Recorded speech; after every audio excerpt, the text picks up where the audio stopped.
KBR news కి స్వాగతం. కిర్లంపూడిలో PM Kisan Annadata Sukhibhava నిధులు విడుదల చేసిన ఎమ్మెల్యే జ్యోతుల నెహ్రూ.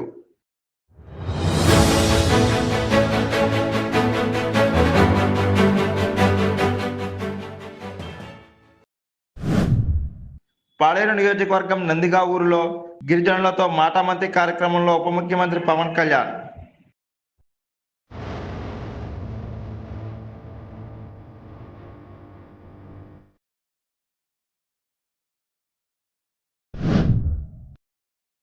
గన్నవరం నియోజకవర్గం సూరంపల్లిలో రైతు కుటుంబంతో మాటామంతి కార్యక్రమంలో పాల్గొన్న ముఖ్యమంత్రి నారా చంద్రబాబు నాయుడు.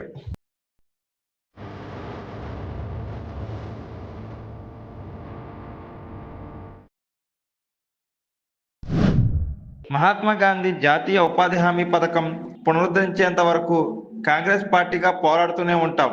వైఎస్ షర్మిలారెడ్డి.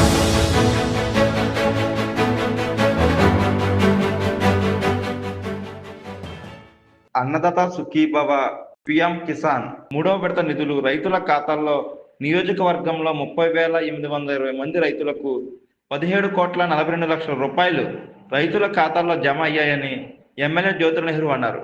కాకినాడ జిల్లా కిర్లంపూడి మండల ప్రజా పరిషత్ కార్యాలయం ఆవరణలో రైతన్న నీకోసం కార్యక్రమంలో భాగంగా నిర్వహించిన అన్నదాత సుఖీభవ పీఎం కిసాన్ కార్యక్రమం వ్యవసాయ శాఖ ఏడీఏ దైవకుమార్, మండల వ్యవసాయ అధికారిని సుధామాధురి ఆధ్వర్యంలో నిర్వహించిన కార్యక్రమానికి ముఖ్య అతిథిగా జగ్గంపేట శాసనసభ్యులు టీటీడీ బోర్డు సభ్యులు జ్యోతుల నెహ్రూ పాల్గొన్నారు. కట్టి మా ఊరిని ముంచేస్తాను తప్పించి దానికి కాలం మాత్రం అవ్వలేదు. గత 5 సంవత్సరాల్లోని ఒకసారి అది కొట్టుకుపోయింది, మళ్ళీ కట్టారు. ఇప్పటికీ కాలం అవ్వలేదు. మనం దానికి కాలం లోకపోతున్నటువంటి అవసరం ఉన్నాయి. అప్పుడే లేకపోతే కానీ ఈ బెటరిగేటర్స్ అన్నాయి ఇప్పుడు ఉన్నటువంటి ఏలేరు వ్యవస్థ కారణంగా చూసుకుంటే ఖచ్చితంగా మనం గోడేరు దగ్గర ఒక బెటరిగేటర్ నిర్మాణం చేసుకోవాలి, కృష్ణవరం దగ్గర ఒక బెటరిగేటర్ నిర్మాణం చేసుకోవాలి.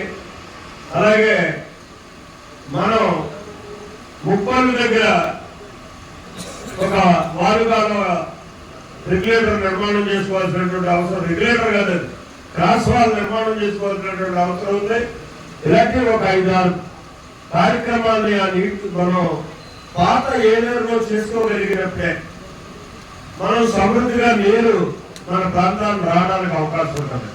ఇవాళ సింహాద్రి కాలం ఉంది, గోపాలపట్నం దగ్గర రెగ్యులేటర్ ఉంది కాబట్టి సింహాద్రి కాలం మారుతుంది.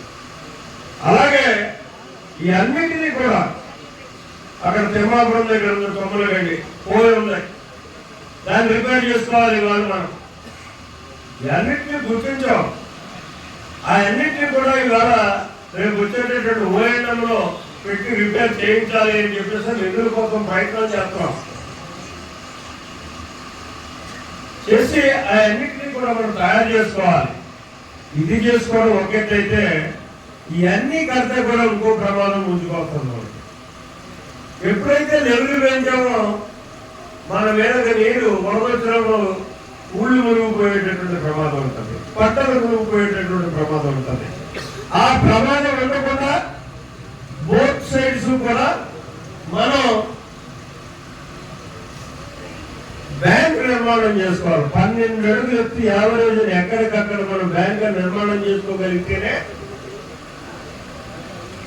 ఇక్కడ 50,000 ఇసుక నీళ్ళు వచ్చినా సరే మనకి మన ప్రాంతం మన ఇళ్ల మీద కానీ మన పంటల మీద కానీ నీళ్ళు అనేటువంటి పరిస్థితి ఉంటుంది. ఆరోగ్యంగా చేసుకోవాల్సినటువంటి అవసరం ఉంది. ఈ అన్నింటికి చూసుకున్నట్టయితే సుమారు ఒక 200 కోట్ల రూపాయలు పైబడి నిధులు కావాల్సినటువంటి అవసరం ఉంది. ఒక 3-4 సంవత్సరాలు ఖర్చు పెడితేనే కానీ వస్తున్నాయి, సీజన్స్ ఖర్చు పెడితేనే కానీ అవ్వని పరిస్థితి ఉంటుంది. ఇది మాటలతో మనం చెప్పేసి మీతో తప్పట్లు గుర్తించేసుకుంటే అయిపోయే పని మాత్రం కాదు. నేను చెప్పినటువంటి ప్రణాళికను పూర్తిగా మనం కొనసాగించుకోవాలనుకుంటే 4 సంవత్సరాలు పడతాయి. 200 కోట్ల రూపాయలు కావాల్సి ఉంటుంది. ఇవాళ మన దగ్గర రెడీగా ఉన్నది 37 కోట్ల రూపాయలు ఉన్నాయి.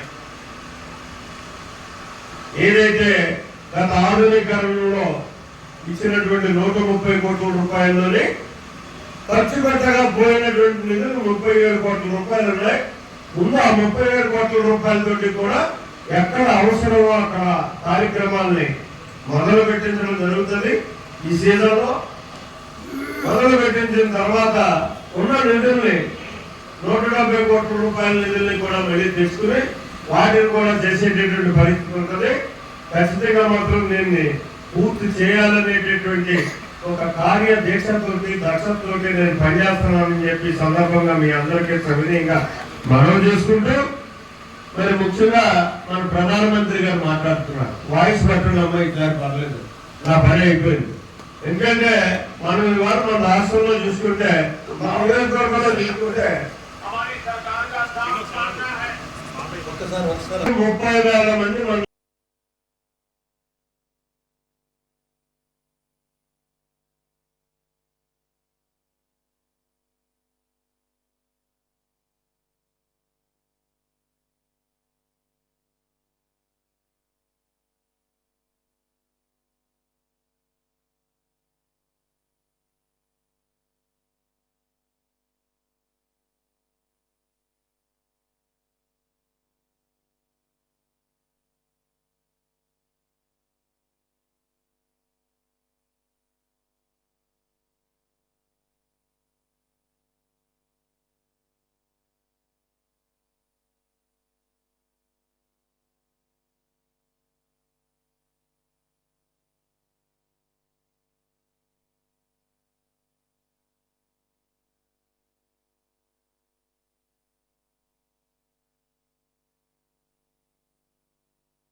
అరే రాత్రి సౌండ్ తగ్గించారు.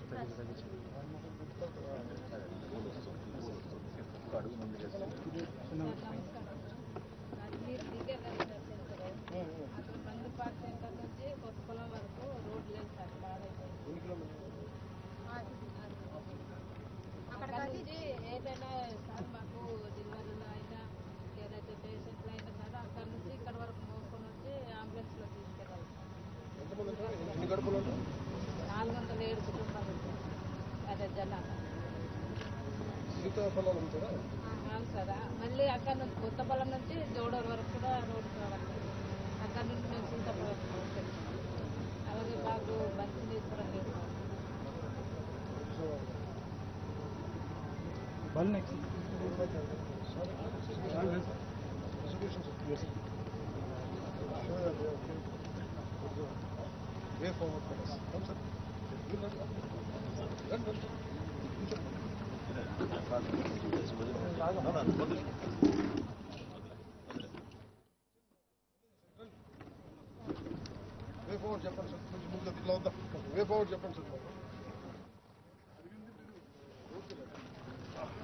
ఐ జంక్షన్ లో ఉన్న రోడ్ కావాలి.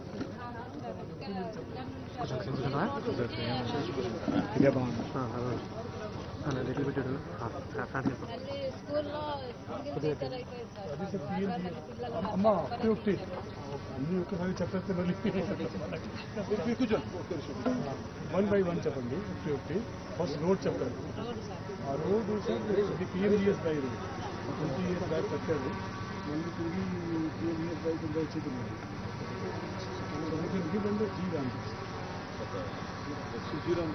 ఇప్పుడు తయారు చేస్తాను. వాళ్ళు ఖర్చు plus 1.6 kilometers. Chapana 600 plus connecting to the other road. 1.6 kilometers. So okay it will be about 1 crore. అంటే మంచి లేదు సార్. ఆ మంచినీళ్ళు కట్ట ఎక్స్ప్లెయిన్ చేయాలి మీరు. రోడ్ మంచి భాష రావాలా భాష సి గారు సి భాష గారు సార్ మీరు కదా సార్ భాష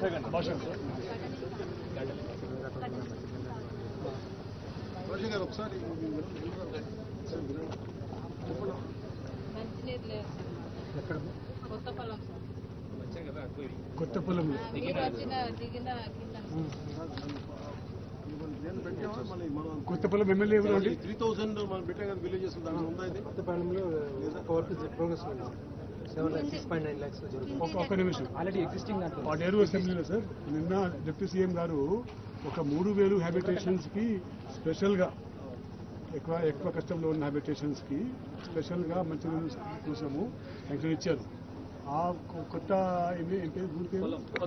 కొత్త పొలం ఊరు దానిలో బహుశా ఖచ్చితంగా ఉంటుంది. ఇది కూడా బాడీలో కూడా 450 వర్క్స్ ఇచ్చారు సార్. 92 crores ఇచ్చారు సార్. ఆ 450లో ఇది ఉందా? ఆల్రెడీ ఉంది సార్. ఆల్రెడీ ఆన్ గోయింగ్ ఒకటి ఉంది, ఒకటి కంప్లీట్ ఆన్గోయింగ్ ఉంది కదా. స్కూల్ వస్తుంది స్కూల్ చేస్తాం సింగిల్ టీచర్ సార్. టీచర్ 60 మంది.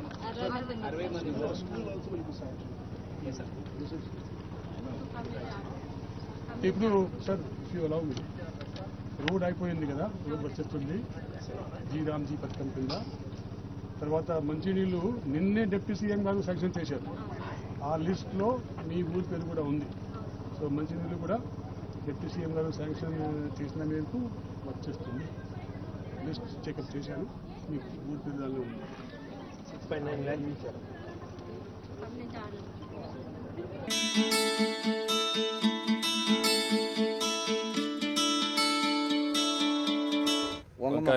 వంగమొక్క సార్. రండి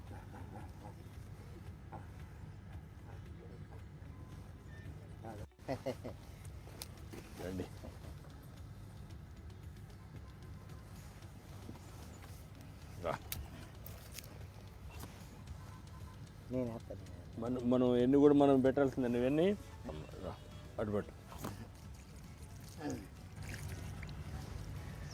ఇప్పుడు డ్రిప్ ఇది వేసేసి డ్రిప్ ఆన్ చేసేస్తావా? అవును సార్.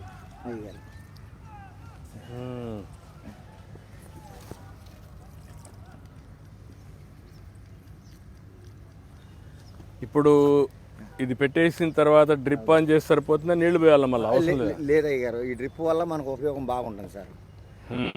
బాగుంటుంది. ఇది కూడా మన గవర్నమెంట్ వచ్చినాక సబ్సిడీ పెట్టుకున్నానండి. 90% మనకి రాయితీ 6,000 కట్టానండి. మన డ్రిప్ వచ్చి వాళ్ళే ఇప్పుడు డ్రిప్ వల్ల నీకు లాభం ఏంటి? మనకి కలుపు తక్కువ వస్తుంది సార్. కలుపు తక్కువ వస్తుంది ఒకటి. రెండోది దిగుబడి బాగుంటుందండి. అంటే మొత్తం దిగుబడి పెరుగుతుంది. కలుపు శాతం తక్కువ అవుతుంది, కూలోళ్ళు తక్కువ అవుతుంది. అలా సార్. ఇది టమాటా వేస్తున్నా సార్. టమాటా వేసావు? దీనికి కూడా డ్రిప్ పెట్టావా? దీనికి పెట్టలేదు సార్. పిసిసి అధ్యక్షురాలు వైఎస్ షర్మిలారెడ్డి చేపట్టిన ఉపాధి హామీ పరిరక్షణ యాత్ర రచ్చబండ కార్యక్రమం నేడు జగ్గంపేట నియోజకవర్గం జగ్గంపేట మండలం కాట్రోలపల్లి గ్రామంలో జరిగింది. ఉపాధి హామీ పథకానికి సంబంధించి ఉపాధి కూలీలు అధిక సంఖ్యలో పాల్గొని వారి సమస్యలు షర్మిలారెడ్డికి వివరించారు. వారానికి 5 రోజులు కూలి చేస్తే 500, 600 మాత్రమే 5 రోజులు మొత్తానికి కూలిగా ఇస్తున్నారని గోడు విలపించారు. ప్రజల సమస్యలు విన్న షర్మిలమ్మ మాట్లాడుతూ దివంగత నేత శ్రీ వైఎస్ రాజశేఖర రెడ్డి బిడ్డకు మీరు ఇచ్చిన స్వాగతం, అభిమానం నేను ఎన్నటికీ మరువలేనని కృతజ్ఞతాభావం తెలియజేశారు. నాటి కాంగ్రెస్ ప్రభుత్వంలో కోట్ల మంది ఆకలిని తీర్చే ఉపాధి హామీ పథకం చట్టం చేయడం వల్ల ప్రపంచంలో ఏ దేశంలో లేనంత అధిక సంఖ్యలో ప్రజలు ఉపాధి పొందడం ప్రపంచంలోనే గొప్ప విషయం అన్నారు. కాంగ్రెస్ పార్టీలోనే ప్రజా సమస్యల పరిష్కారం సాధ్యమవుతుందని, ప్రజా పోరాటంలో ప్రజలందరూ సహకరించవలసిన అవసరం ఉందని ఆమె అన్నారు. చేరి వచ్చిన మీ అందరికీ రాజశేఖర రెడ్డి బిడ్డ వస్తుంది, చూడాలి, వినాలి అని మీ పనులు మానుకొని మీరు సమయం చేసుకొని వచ్చారు. ప్రతి అక్కకు, ప్రతి చెల్లికి, ప్రతి అన్నకు, ప్రతి తమ్ముడికి మీ రాజశేఖర రెడ్డి బిడ్డ శిరస్సు వంచి చేతులు జోడించి మనస్ఫూర్తిగా నమస్కరించుకుంటారు.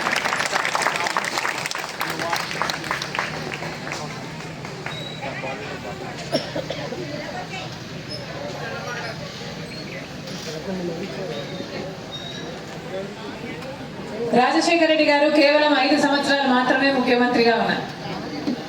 కానీ 5 సంవత్సరాలలో రాజశేఖర రెడ్డి గారు ప్రజలకు చేసిన మేలుకు ఈ రోజు వరకు కూడా మీ గుండెల్లో ఇంకా బ్రతికే ఉన్నాడు. అందుకే రాజశేఖర రెడ్డి బిడ్డ వస్తుంది అంటే చూడాలి, వినాలి అని ఇంతగా వచ్చారు అంటే మరి వాస్తవానికి రాజశేఖర రెడ్డి గారు చనిపోయినట్ట, లేక మీ గుండెల్లో ఇంకా బ్రతికే ఉన్నట్ట?